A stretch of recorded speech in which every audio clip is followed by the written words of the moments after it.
All right, YouTube, how you doing? Welcome back to the channel. It is Saturday, August 3rd. We have a full MLB slate to dive into in today's video. Like we always do, we're going to go through each and every one of these games. I'm going to give you my lean on the side. I'll give you my lean on the total. We'll talk about any other plays, like player props that we like within the game as well. But as always, guys, all of my final plays, if you do want to fade me, all my final plays are going to be in the pinned comment. These last couple nights, actually last few nights, have not been fadeable. Last night, we go 4-1. We'll take the cha-ching for that. The Marlins and Braves, Nerfy being the only one that doesn't come through. And even in yesterday's video, I was kind of like, I might be crazy for taking that one. Ends up being crazy for taking that one. It is our sole loss of the day, but the Astros battle back and get the win. The Red Sox battle back, from the first inning, and then get the win. They scored 1,000,000 runs, and the Diamondbacks, good call there, I would say. We split a unit there to get the plus money for the first 5 minus half a run, and then just took them on the money line with a little bit more juice. But yeah, we'll take the 4-1 night, more like a 3-1 with the units, but overall win-loss perspective, guys, last 3 nights, an 11-2 run. So I can't celebrate too much because you damn know I'm going to jinx that crap out of myself like I always do. But somehow still the hands are a little bit hot. I still think the next shoe is going to drop at some point. We're probably going to get cold as all hell at one point. But you know what? We're cruising right now. Let's keep that going. The ride of the day also comes through. Shout out to the One franchise. My man here had Juan Soto over 1.5 total bases. I believe Juan only had 1 hit, but it was worth 2 bases. So we love to see that. And it was a plus 116 banger. And we're abusing the soundboard today, but for good reasons, right? So shout out to the One franchise. If you guys don't know what the ride of the day is, all you have to use is that hashtag ride of the day or ROTD in the comments. I jump on board with one person's play every single day. I just rhymed. And whichever comment gets the most likes, we end up riding with, and you get a shout out in the next video, win or lost, with the exception if you hit the day before, like the franchise did here, right? We're going to ride with your pick again. But make sure to get those hashtag ride of the days in the comments, because when your time's called, got to be ready. Let's go ahead and get those comments going here because, you know, the vibes are high on this Saturday. We're on an 11-2 run in the last 3 days. You know, nothing but smiles from me, ladies and gentlemen. Let's go ahead and jump into game number 1. Hit that like button. Hit that subscribe button. Let's get rocking and rolling. We got Carlos Rodon and the Yankees taking on Jose Barrios and the Blue Jays here. In yesterday's game, the Blue Jays end up coming through 8-5. Gausman and Stroman both don't necessarily have their best stuff. Stroman only goes 2 2/3. Today, the Yankees are super juiced, and it makes sense why. Jose Barrios been struggling. He throws a lot of sinkers. The Yankees are absolutely amazing at hitting sinkers, the second best in the league over the last 30 days. So I do see why the Yankees are priced where they are. I would probably take a peek, maybe a flyer at a Yankees team total here. But this is another spot in which I think that we can do what's been working really well for us and saying, okay, if we like the Yankees still, right? Like I said, team total will probably be my first move. And if I were to give you a let's see, a line for that, right now you can go over 4.5 for minus 135. Decent. Over 5.5 for them for plus 132 on FanDuel. Like, maybe that's a move, but 4.5 probably would be my go-to here. But I also wouldn't mind looking at them on the first 5 run line. That is something that's been working out for us right now. Minus 140 on DraftKings. Little pricey, but still probably the way that I'd end up playing this. You have a team that is top 10, more like top 5 in every category against righties over the last 30 days. And Barrios, again, not exactly a pitcher that I'm going to put full faith in. Has he been pitching well? Well, I guess you could say the last couple starts have been good. It was against Tampa Bay, who they aren't that great against righties, and then Texas, whose offense is just hit or miss, right? So I'm going to lean towards the Yankees here, but I'm not going to pay 185. I'd either have to go their team total over or the idea of going first 5 run line, meaning they have to be winning by at least 1 run after the first 5 innings. From a total perspective, like I mentioned, I like the team total over for the Yankees probably more than I do anything, but we saw the Blue Jays lineup get up and hit some, score some runs yesterday. The thing is, they're not as good against lefties. They're kind of bottom 5, bottom half in the league in virtually all stat categories against lefties over the last 30 days, so I wouldn't put as much faith in them scoring 8 runs again, so that's why I'm kind of nitpicking and looking at the Yankees team total if I had to roll with a total here, if my life depended on it. All right, next up we have Chicago taking on St. Louis. Interesting one here because I don't love the pitching. You have Jameson Taillon on the mound for the Cubs, going up against Kyle Gibson for St. Louis. It's not like either one of these guys is god-awful, right? But do we have faith in either one of them to go do their job, superbly? Not necessarily. They both, as of late, have been kind of hit or miss as well. Taillon was kind of cruising. Then he has a really bad game against Cincinnati. Kyle Gibson was getting touched up a little bit, and now he has back-to-back good starts. So I do think that there's a little bit of question markness here when it comes to the pitchers. But what I like is a potential play for the over. So right now it's sitting way down there at 7.5, right? But the thing that makes me want to potentially pull the over is both of these guys and the offenses against them have such history. So 109 plate appearances against for Kyle Gibson and the current Cubs roster, a 327 average against, a WOBA of 392, an expected slugging of 500, and then the same thing on the side of Jameson Taillon here, 200 plate appearances against the current St. Louis roster. And again, it's not like Taillon against the Cardinals. It's against the players that are currently on the roster, which I think holds a little bit more weight. But 319 average against, a WOBA of 364, an expected slugging of 464. So it's like both these guys could get touched up a little bit, and all we need is them to get touched up a little bit. You know what I mean? I feel like we're talking about these guys getting touched a little bit too much, but you know what? My bad.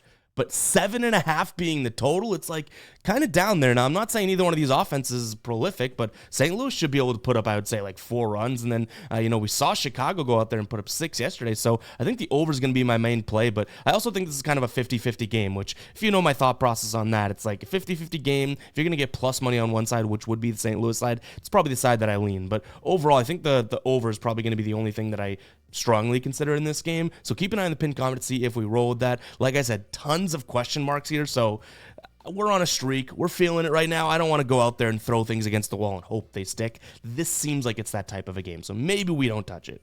And real quick, guys, I'm super excited, and I mean excited, to announce that we have partnered with Underdog Fantasy. It would mean the world to me if you guys wanted to go check out Underdog today. I'll put a link in the pinned comment. It's also going to be in the description. You can also download and use code GUYBOSTON, but that link in the pinned comment is going to be your best bet there. You guys know that I vet all of the partners here on the channel, and I'm sure you've heard of Underdog, a great DFS app. Been using it for a while now, and I love it. It's already become one of my favorites to use. So if you guys would want to hop on board, you're going to get a deposit match up to $250, and you're going to get a special pick. Right now, I think they also have 4 discounted football props for, the September 8th game. So go ahead and check out Underdog. Again, appreciate the hell out of all the support there. I'm really proud to bring on another channel partner, and it is Underdog. Go check it out. That link is in the pinned comment. If you don't know what it is, it's a player prop app. You combine 2 or more player props into a slip, into an entry, and the more you win, the more you get paid out. And Underdog has really good payout structure. So go ahead and check it out. That link is in the pinned comment. And again, being transparent with you guys, super proud to announce it, and it would mean a lot if you guys would show me some support by clicking on that link and signing up over on Underdog. Again, that link, first thing in the pinned comment. Looking forward to working with these guys, and I truly do mean that. So go ahead and check it out. I don't think you'll regret it. Let's go ahead and jump back into the games here. Real quick, I forgot to mention something about Underdog that we do at the end of the video, so stay tuned for that. At the end of the video, we cook up a nice little slip, also using the optimizer, showing you how we can kind of marry those 2 tools. So yeah, stay tuned to the end of the video. I'm a dummy and didn't mention that at first, so you know what? Mentioning it now, cutting it in and saying it. So stay tuned to the end of the video for that. Washington taking on Milwaukee. DJ Herz on the mound, going up against Aaron Savale here. This is another one where I'm kind of like, are we forcing something? Because I want to go Milwaukee right off the bat, right? Their bats against lefties have been really, really good. But minus 130 and beyond seems like it could be a little bit of a trap of a price, but in the same sentence there, they scored 8 runs yesterday, so maybe Milwaukee's offense is back. But I was a little concerned that the last 2 games against Atlanta, they scored 1 run and then 2 runs. You know what I mean? So tough to kind of be uber confident about Milwaukee, but DJ Herz on the other side has been a guy that I've faded a few times, and it's worked out. The problem is we haven't really gone against him in a couple weeks, and that's when he's been pitching really well. He pitched 5 innings of 2 earned run baseball against San Diego. They do end up losing, but that's because Washington scored 0 runs. And then same thing against St. Louis. 5 innings of 2 earned runs with 8 strikeouts, 15 pitches per inning. They end up losing that game because the relief pitchers come in and blow it, but still, nonetheless, DJ Herz may be starting to pitch well, but I do think that Milwaukee's offense should be able to go out there and do their thing. DJ Hurts, as we know, or if you don't know, is going to throw a ton, and I mean a ton of fastballs. Milwaukee, that's one of the better pitches that they hit. It's the second best pitch that they hit. The changeup, the best in the league at right now over the last 30 days. 8th best in the league in terms of runs above average when it comes to the fastball. So I think I'm going to say Milwaukee goes out there and gets theirs, right?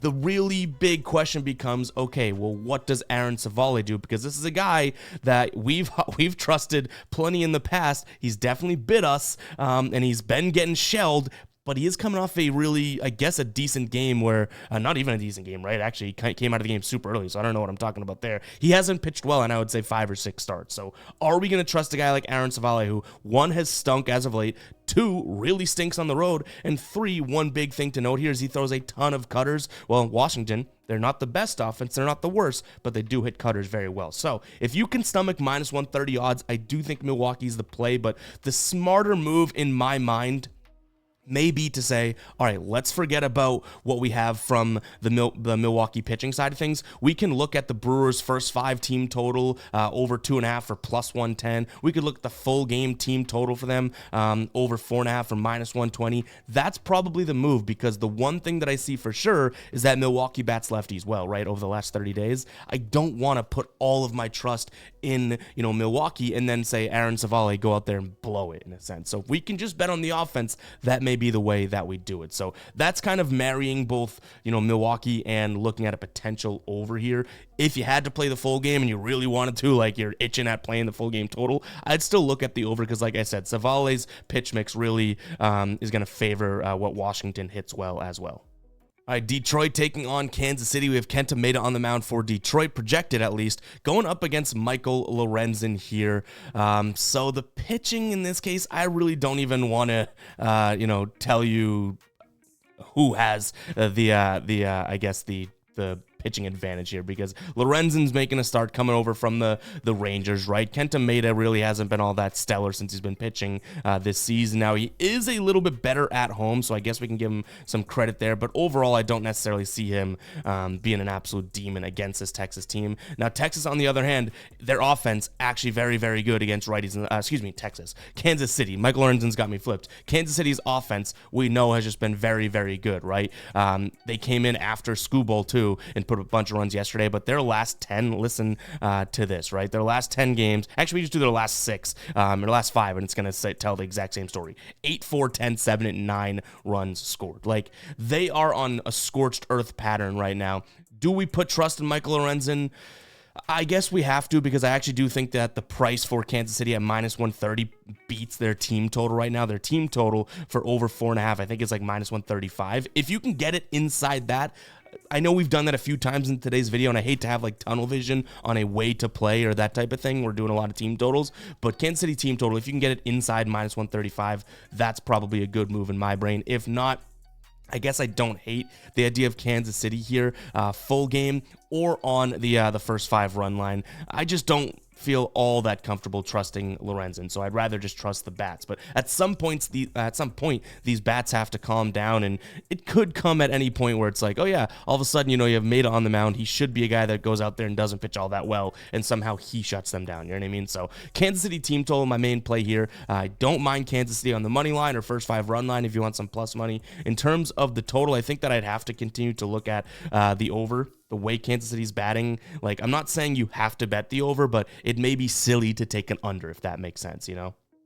All right, next up, we have Pittsburgh taking on Arizona. We have Mitch Keller on the mound going up against Jordan Montgomery. Weirdly enough, Jordan Montgomery's actually been better on the road this season than at home. He's also very good against left-handed batters. Unfortunately for him, you're really only going to see, like, I guess you could say, O'Neal Cruz may be the only lefty in that lineup, which is obviously a big lefty to be good against, but everyone else is a righty or a switch hitter there.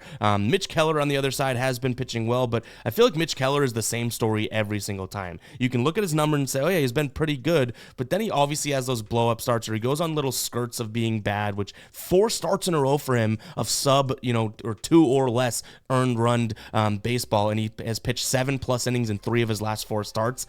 Like, to me, that smells like he's due for a little bit of regression here. Now, he's been pretty good against this Arizona Diamondbacks roster in the past. 98 plate appearances against, an X batting average of 229, an X slugging of 339, and an X WOBA of 311. So I give him a little bit of credit there. I'm not going to say that he's going to get absolutely crushed, right? But this Arizona offense has kind of been, just like we talked about with the Royals, going scorched earth. So if there was ever a time for Mitch Keller to regress, it's probably right now. And he's going to throw a ton of fastballs. Arizona, last 30 days batting versus the pitch, 6th best in runs above average for the fastball. Against the slider is the one, that's the second pitch, is the one spot in which Keller might get them. They're only 20th, right? But then you go sinker and cutter. Both of those are top 10 pitches as well for Arizona. So I say I'm going to ignore the Jordan Montgomery spot because, again, he worries me a little bit, but I like Arizona for plus money here. Now, whether it's the first 5 or, the bullpen, I think you can pick and choose. I would probably go, full game, just because I don't want to say, let's match up Mitch Keller versus Jordan Montgomery, right? Like, I think we may be starting off at a disadvantage there, but that's probably the spot that I would go. Now, you're probably thinking, why not look at the team total like you have been and all that? And that's a fair point, but the idea that we're getting plus money just to be able to win this game is good enough for me in a sense. Like, yes, over 4.5 right now is plus 118. So if you trust the Diamondbacks to go score 5 runs again, which we are kind of banking on their offense, you're still going to get even better money and more plus money. But what if this game is like 4-1 or Arizona, barely squeaks out the win type of thing? So I do think that just getting them at plus money is a good spot. And I haven't even addressed the Jordan Montgomery spot here. Jordan Montgomery, actually 74 plate appearances against the current guys in this roster, a batting average against of 200, an expected WOBA here of 303, so he should be okay as well. So give me Arizona on the money line for plus money. If you like the idea of, rolling with their team total over, then sure, if that suits you as well. Full game over would be something that I'd consider as well. The one thing that scares me is I did just read off that both pitchers actually have had success against these current bats in the lineup in the past. So definitely something worth considering there. Texas taking on Boston. A little confused here, so we'll definitely have to monitor the pitching because I've seen Dane Dunning listed as a starter, but I believe Dane Dunning actually pitched out of the bullpen last night too for Texas, so only 1 inning, but we'll see. Tanner Houck is on the mound for Boston, which is, I think, a benefit all around, no matter how you want to cut it up. Now, has he been as dominant as he was, say, pre-All-Star break, anything like that? No, I really wouldn't say that, and I wouldn't blow smoke up your ass trying to tell you that either, but I still do think that this is a decent spot. He's going to throw a ton of sliders and sinkers, 2 of the worst pitches that Texas has to offer in terms of batting against. And then you still have Boston's offense going up against, if it is a right-handed pitcher, I would say that. If the starter is a righty, again, we're kind of TBD on who's starting for Texas. If it's a righty, I'm still okay with rolling with the Red Sox in this spot. That offense is just cooking right now, and they're just putting up runs like they're football games, you know what I mean? So I do think that, we've just talked about KC, Arizona, Boston falls right into that same boat of just being an offense that is absolutely putting up numbers right now, and I don't know if Texas necessarily has the offense to keep up with it, especially against someone like Tanner Houck, who isn't just going to throw a bunch of fastballs right down the, the pipe or anything like that. So I'll lean Boston as well as the over here in this spot, but definitely worth keeping an eye on, 1, this game, and 2, the pitcher, because that line at 7.5 is like, they just scored a boatload of runs yesterday, and you're pricing that's to 7.5. That either says that Texas is going to start a stud, which I don't even know, every pitcher they have is injured or traded, or Tanner Houck is going to throw a masterclass, right, if it's down to 7.5. So I'd also consider Tanner Houck's, in terms of player props, you're looking at him for his over and outs, just due to the idea that that totals down at 7.5. They must think that we're looking at a good, I would say, a good spot for him, right? Because how could that number stay so low if the Red Sox just hit that themselves, almost doubled it yesterday in a sense? So keep an eye on the pinned comment. There could be some plays here. Tanner Houck over and outs is definitely something that we could roll with. But I like Boston on the money line as well. Minus, what do we say? Minus, I think it was minus 118. Like, seems like a good deal as well. I mean, that total, I would say over, but something's fishy about it. Smells like a trap, but you know what? The way that I would play that total is Tanner Houck over and outs. Like, I know that's a weird correlation, but that's how it makes sense in my brain. All right, now here's a total that may make a little bit of sense. You have Bailey Ober on the mound going up against Garrett Crochet. He did not get dealt at the deadline, which feel pretty bad for him. But right now, I don't think that there's much of a play on the money line or either that or the run line side, because I would say, yeah, Minnesota, you're going to get some value for first 5 run line, right? But one, they're bad against lefties, and 2, Garrett Crochet is a freaking stud. So, I don't think there's that much value on Minnesota today, and the only way that I would play it would be the first 5, in a sense, because of that price. But I think what I like in this spot is going to be taking a peek at something we've been a little bit cold at, and I wouldn't even say cold, but we were hitting every one of these types of bets, a couple weeks ago, and now we've kind of cooled off. But I might consider the Nerfy in this spot. Under 0.5 runs in the first inning, meaning 0-0 at the start of the second inning, right? You get through 1 inning, it's 0-0. I like that spot. I also don't mind maybe consideration here for the under 7.5, but I don't think you're for -110. I think that taking the under 7.5, you should be more near even odds. So I think that that's even priced out. The Nerfy is going to be the only thing that I really consider in this spot. Both of these pitchers get in there, do their job, and like I mentioned, Minnesota is a very good offense, right? But against righties. And Garrett Crochet is a lefty, and even on top of that, he is a filthy lefty. So I like his spot here. He throws a ton of fastballs. Minnesota doesn't even hit fastballs all that well, and we don't have to talk about Chicago trying to get to Ober, right? They're just a bad offense in general. They're literally dead last in almost every category, and if they're not last in it, they're second or third to last. So yeah, the Nerfy's going to be the spot. Honestly, that's got a very strong chance of being a final play. I'll tell you that right now for free. All right, we got the Guardians taking on the Orioles here. Zach Eflin listed to start, going up against Joey Cantillo for the Cleveland Guardians. In terms of what we've seen so far in this series, we do have 2 games, and Baltimore's lost both of them, which tells me they're probably due for a bounce-back spot. Now, Zach Eflin is on the mound for them in terms of making his second start for Baltimore. They ended up getting the win in his first start. It was 11-6. I think he allowed a decent amount of hits and whatnot, but still ends up, they end up getting the W there. I like his pitch mix against what we're going to see on the Cleveland side of things. Now, their offense has kind of dropped off, and I would say Baltimore's offense against lefties isn't all that great, but a little bit better than Cleveland's against righties last 30 days. But he's going to throw the cutter. 29th in the league is Cleveland when it comes to being able to bat that. He's going to throw the sinker, which, yes, they bat against pretty well, but then he goes slider, changeup, fastball, all pitches that Cleveland doesn't hit all that well, whereas Cantillo's going to throw a bunch of fastballs. We should know by now Baltimore hits the fastball very, very well, so I think this is a decent spot to back Eflin as well as the Orioles. You're getting a really good offense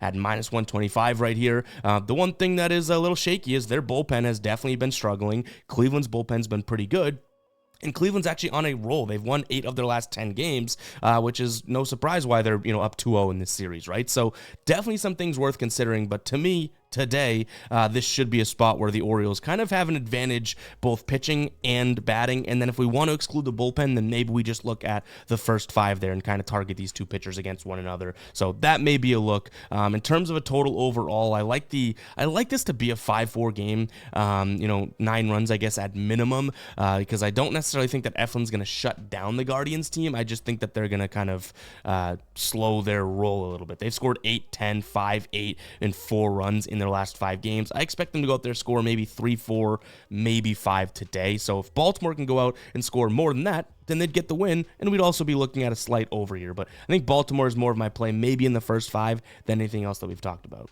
And then one player prop that I'm considering is going to be Andres Jimenez here, under 1.5 hits, runs, and RBIs. All the splits look good for the pitches and facing the hand. The issue is the true history against Eflin. I think it's 2 plate appearances against or 1 plate appearance against with a home run. So it's yeah, maybe he has a lot of confidence going up against this pitcher. Maybe that could be a reason we stick away from it. But again, Andres Jimenez here, under 1.5 hits, runs, and RBIs, is something that crossed our desk this morning. All right, Reds taking on the Giants. Shout out to Blake Snell. Obviously, the starters got switched yesterday when we talked about the game. We had Kyle Harrison in, and then Blake Snell ends up starting, and he throws, 114 pitches and throws a no-hitter. So shout out to him. Definitely good because now he's starting to kind of hit the groove of the Blake Snell we know. But in this matchup, it should be a little bit different. You have Kyle Harrison on the mound for the Giants going up against Hunter Green, and now I think I'll pretty much kind of save my breath and say exactly what I said yesterday in my video there. I was like, I like the over here because these guys are just going to pound fastball in the zone, pound fastball in the zone, pound fastball in the zone, and I expect a decent amount of runs here in Cincinnati. I don't think that there's going to be another no-hitter, which if there is, that's crazy, but I'll take the over in this spot. I also don't mind backing Cincinnati whatsoever. I think that we could see a decent performance here from Hunter Green. Only 20 plate appearances against this current San Francisco roster, but 35% K rate. We know he likes to strike guys out, right? A 222 average against, a 302 WOBA against, expected numbers here, expected batting average against 220, an expected slugging 316, and an expected WOBA of 277, and only an exit velo of 82-ish. So it's like he clearly has something against at least the 20 plate appearances that he has in the past there. So I think Hunter Green could go out there and pitch fairly well, but I still not well enough for me to lean towards an under, you know what I mean? But for me to kind of back Cincinnati here, they have the better bullpen. I like their spot, minus 135. Give me them on the money line. I think a team getting no hit should fire you up too, to kind of come out strong next game, you know what I mean? So give me the over as well as Cincinnati on the money line.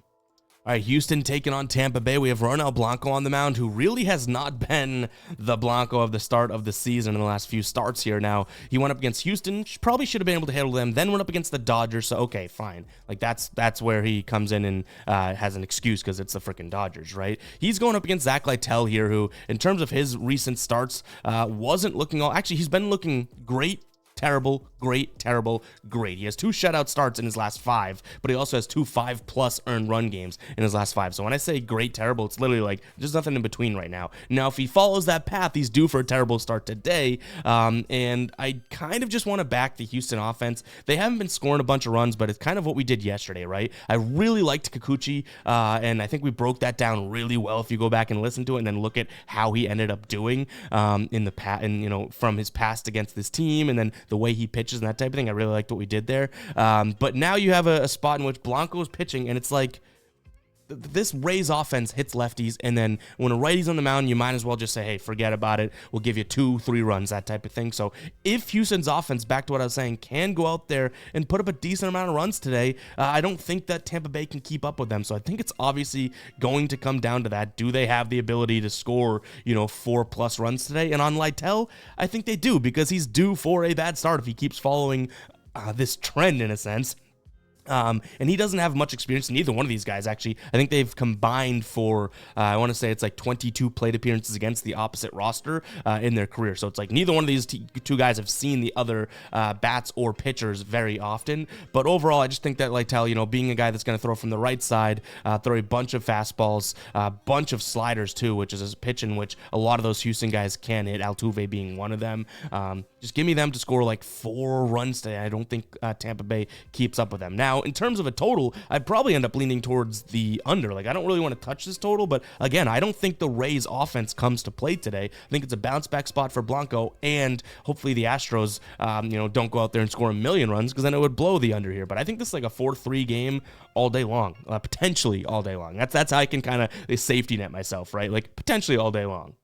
All right, guys, we got a little special treat coming in from Underdog here. So what we'll do is we'll jump into Underdog. We don't have anything placed as of right now, but we're going to hop over to the Daily Grind Fantasy Optimizer, which is a perfect tool to get if you are going to hop on Underdog. We have it set to the Underdog Fantasy Optimizer right now, and what this does, it looks at all of the offerings over on Underdog and then says, hey, what do sportsbooks offer for odds? So we can use those odds kind of against Underdog in a sense, and it looks like the first one here, giving it a 57% chance to hit based on their algorithm of sportsbooks odds, is going to be Gary Sanchez under 2 hits, runs, and RBI. So let's go ahead and throw that in there. And again, you kind of just got to take, so lower that's in. You got to take some chances with some of these plays because obviously, one swing of the bat could end this type of thing. But you got to trust the numbers. And like I said, the chance of, 1.5 to 2 is a line discrepancy. So that's why this is sitting where it is as of right now. We can't do Contreras because he's on the same exact team. Maybe we look at Bryce Miller here. We look at either Bryce Miller, Paredes, or Geraldo Perdomo in terms of what we're looking at. I guess I'll look at Bryce Miller under 1.5 walks allowed. One thing I'd want to check there is if we can go into the dashboard that we've built, we look at Seattle and the 15th game here, Is Philadelphia not? Yeah, Philadelphia is not really walking all that much. Or yeah, they're not. They're 26 against righties on the road. So boom, I think that could be a move as well. So we'll throw this 2-man in right here. Bryce Miller, let's find it. Walks allowed lower. We're gonna be able to throw. Let's say we throw $20 onto that, and we're gonna 3x if we do hit it. Now you do have the option to go flex play as well if you'd want. You'd be able to put in a bunch of plays, like if we wanted to go Bryce Harper, right? You could throw that in there and flex it, meaning you don't have to hit every single pick. But we're just gonna go with this nice little 2-man for now, see if it hits. And again, we really just trusted the optimizer here. Technically speaking, we would have gone with these first two, but because of that, you have these two guys on the same team, so we can't throw them in. So actually, you know what? We'll throw a bigger slip in. We'll do 10 on this one to pay 3x, right? Let's confirm it. That's going to get locked in. Picks. Uh-oh. The optimizer probably just found one. Let's refresh. I bet the optimizer just found one that was too early. Yeah, so it got removed. Now let's go to the William Contreras here, over 2 for that. What are we doing? Over 2 hits, runs, and RBIs. We could throw that one in, all right? So then that's why the optimizer is great, right? By the way, guys, if you want access to this optimizer, link in the pinned comment, use code GUYBOSTON. All right, this is in. Now I want to try something here. I don't know if they're going to have any available, but the AI slip generator, they do right here. Look at this. They have these slip generators, which is just great. They're pretty much saying this is your best value. So we're going to throw a 6-man optimized pick in here for underdog. Now, do we have access to everything that we're looking at? We are in Massachusetts, so we shall see. But let's see. Jordan, there it is. What do we got here? Significant strikes under 66.5. I don't know if we have him. Oh, it's the other guy. All right, so we're going to do this. We'll cut it, but we're going to pretty much place all these, and I'll show you guys me placing in a second. All right, here we go. We've thrown in those 6 plays. Let's go ahead and throw it in there. All right. Did we get it in? Boom. There is what we are rolling with here. So now we have a nice little 2 underdog slips to go ahead and roll with. But let's jump back into these games. Again, guys, go check out the DG Fantasy Optimizer. That's what we use to build those slips. And then go check out Underdog. I did that in literally like 2 minutes and we got 2 slips. So it's super easy to do as well. But let's get back to the games here. All right, Atlanta's taking on Miami. We have Grant Holmes in the mound for Atlanta going up against Kyle Tyler. These odds, again, kind of just put this game, I would say, out of reach for me in this case. I don't mind taking a peek at the under 9. Neither one of these offenses is all that great. And I would consider the Nerfy again. We got burned with it yesterday, but I don't necessarily mind it. But overall, I think the under is probably my main play because, again, even yesterday we saw a 5-3 game. Yes, we had a little bit better pitching on the mound. Like Swellenbach went, I think, 7 innings? I'm not saying Holmes is going to do that here by any means, but overall, like to me, it's just you're looking at a spot in which 9 runs seems like it's too high for both these offenses. So money line wise, I really couldn't care less about this. I'd almost say maybe you just take a peek at Miami because they're plus 200, but I don't think anyone with a sane brain, and I didn't know it, would take that in a sense. So I'm going to lean towards the under, and that's pretty much it. All right, San Diego taking on Colorado. If you bet Colorado yesterday, you would have been pretty damn happy because they end up winning as plus 160 favorites. Gomber had been pitching well, you know what I mean? And I guess he continues that today. Could be a little bit different. You have what's slated to be, and I don't know if this is going to be the case, but Martin Perez on the mound for San Diego going up against Noah Davis. These pitchers have bounced around like you read about this morning, so not exactly sure who is starting, but I don't know if I would trust Perez in a sense here for that big of a price tag with a new squad, you know? Like, I'm not exactly a Perez hater, but minus 218 seems like it's a little bit too much. But then you throw it over to Noah Davis, and it's like, yeah, I mean, the guy probably shouldn't be able to go out there and blank the Padres either, right? Just coming out of the pen type of thing. So I guess I'd lean towards San Diego and in some sort of a money line parlay, but definitely not a single bet because that minus 218 would be way too pricey to pull trigger on. Don't mind the over because even if Perez doesn't have a good game, that means the Rockies somewhat get to him. And if the Padres can get to Davis, and now I'm seeing Tanner Gordon, so whoever's pitching for Colorado, if they can go out there and score some runs, then I could see this one being an over. Like the Padres had been, their offense had been looking decent, right, as of late, and they scored 2 runs yesterday. I'm willing to say that that's more of an anomaly than anything else. If they score 2 runs again, then we can start to worry about it.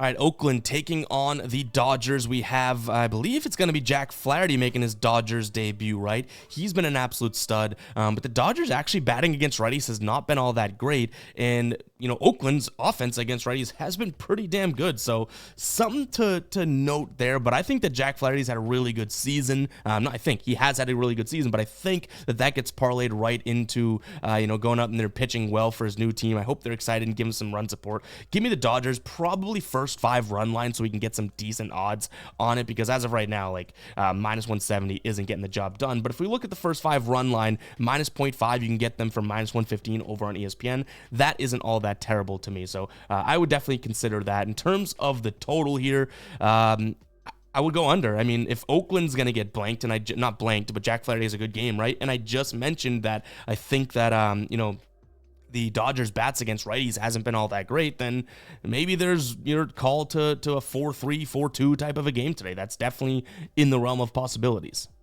All right, we got the Angels taking on the Mets. Jose Soriano going up against David Peterson. I feel like for this one, I just kind of jumped to an over. Not that I want to back either one of these offenses, especially the Angels against lefties, but I just don't trust either one of these pitchers. Now, I'm not saying I'm 110% confident in it or anything like that, but Peterson, has more bad starts than good. Soriano has kind of looked okay as of late, but it's still Jose Soriano, so I'd lean over. And then I think you're also getting a decent price for the Mets. Just like yesterday, I was kind of shocked by the odds, but minus 125, I think that they're a far better offense. And like I said, last 30 days, the Angels can't really hit lefties, and David Peterson is a lefty. Now, if you want to go first 5 and just target these 2 starters against one another, be my guest. But the Angels bullpen isn't all that great. Maybe it's kind of, neck and neck with the Mets bullpen in a sense. So it's like, I'd rather give me the, 4 extra innings for the Mets to kind of show that they're the better offense in a sense. So I'd lean full game Mets money line.